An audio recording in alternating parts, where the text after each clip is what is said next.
3 funcionários da Vale prestaram depoimento hoje na CPI da Assembleia Legislativa de Minas Gerais, que investiga o rompimento da barragem de Brumadinho, de janeiro. Um dos deputados, você acompanha agora, fez uma denúncia grave.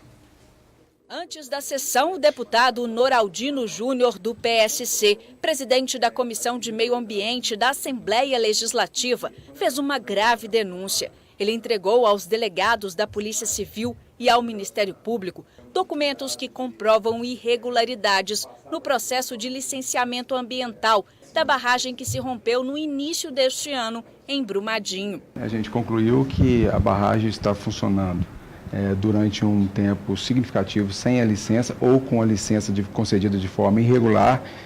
Portanto, os rejeitos que estavam sendo depositados na barragem estavam sendo depositados de forma irregular. Segundo o deputado, a documentação comprova que a barragem B1 funcionou em desconformidade com a lei de 2000 a 2016 e que em 2007 a mineradora entrou com um pedido de licença de operação corretiva.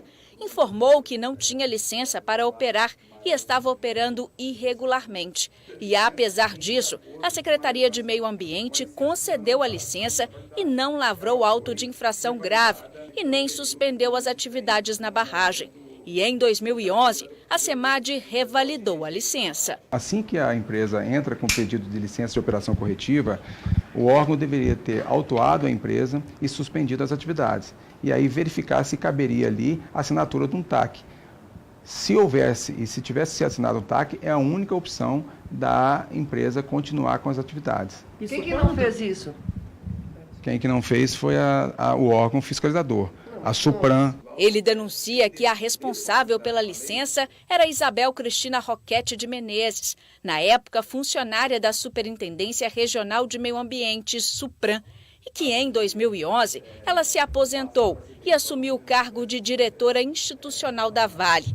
Segundo o deputado, ela inclusive muda a forma de assinar os documentos. Primeiro assina como Isabel Cristina ou Isabel Cristina Menezes, quando passa para trabalhar para a Vale, a assinatura é Isabel Roquete. O deputado ressaltou ainda que uma série de alteamentos construídos de forma irregular podem ter contribuído para o rompimento da barragem em 25 de janeiro deste ano. Nós conversamos com vários técnicos e eles colocam que os alteamentos realizados em desconformidade com a lei, sem as informações técnicas devidas, elas comprometem a estabilidade da barragem e comprometem até o laudo de estabilidade que são dados pelas empresas. O primeiro a ser ouvido na CPI foi César Augusto Paulino Granchamp, geólogo que, juntamente com os técnicos da TUVSUD, atestou a estabilidade da barragem. A pergunta central é a seguinte: como se atesta a estabilidade de uma barragem, sendo que a própria Vale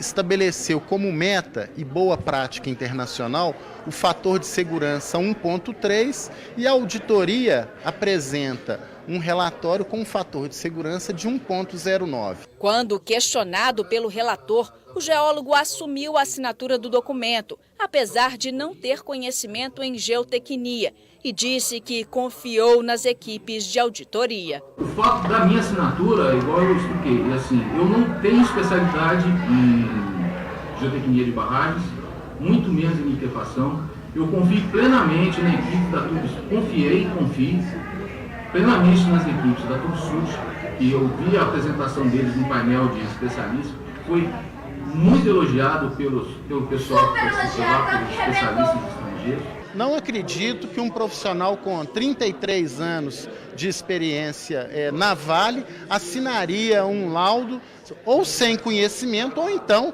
por pressão da própria empresa. 2 funcionários da mineradora responsáveis pela mina Córrego do Feijão também foram ouvidos pelos deputados. Rodrigo Arthur Gomes Melo, gerente executivo operacional responsável pelo complexo minerário de Paraopeba, e Ricardo de Oliveira, gerente de Meio Ambiente, Saúde e Segurança.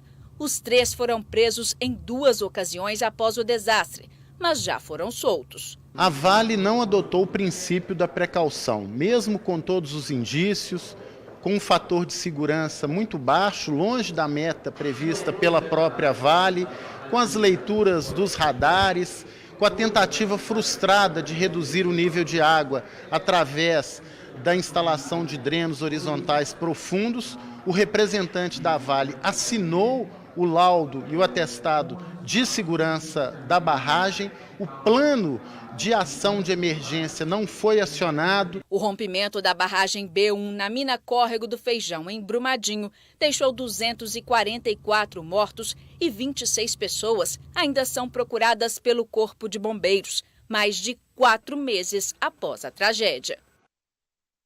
Veja só, o pessoal fica em casa brigando para defender partido político A ou B, político A ou B. Segundo a denúncia do deputado, se isso realmente se confirmar, e é bem possível que se confirme, porque ele não faria uma denúncia irresponsável dessa sem ter documentação, que ele pode ser punido até com a cassação de mandato. Então, provavelmente, ele deve ter embasamento para fazer essa denúncia. As irregularidades teriam começado no governo Itamar Franco, no ano 2000. Itamar Franco, que era do antigo PMDB, atual MDB. Metade do governo Itamar, metade do governo Aécio, do primeiro mandato do governo Aécio. Durante esse tempo, de 2000 a 2006, a Cava teria operado de forma irregular, sem licença ambiental. Portanto, contou com a conivência do poder público governado por esses dois governadores, Itamar Franco e Aécio Neves. Depois, até o governo Antônio Anastasia, em 2011, que também é do PSDB, o governo do estado teria revalidado em 2011, portanto, essa licença, sem que para isso tivesse critérios técnicos adequados. E essa renovação prevaleceu pelos 4 anos, mais um ano de governo Alberto Pinto Coelho, que é do PP, que substituiu Antônio Anastasia, e depois por mais 4 anos de governo Fernando Pimentel, que é do PT.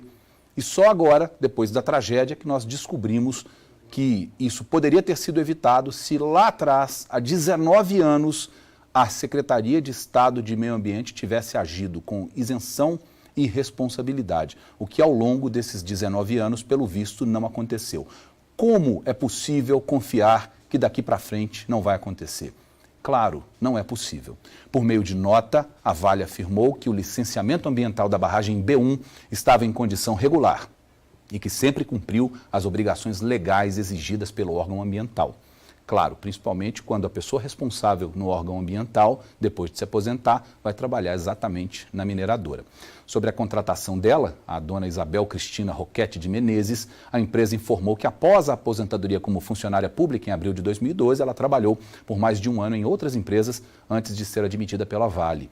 A mineradora ressaltou ainda que Isabel é geógrafa com mestrado em geografia física e foi contratada pela Vale por ter um conhecimento altamente qualificado em meio ambiente e licenciamento ambiental.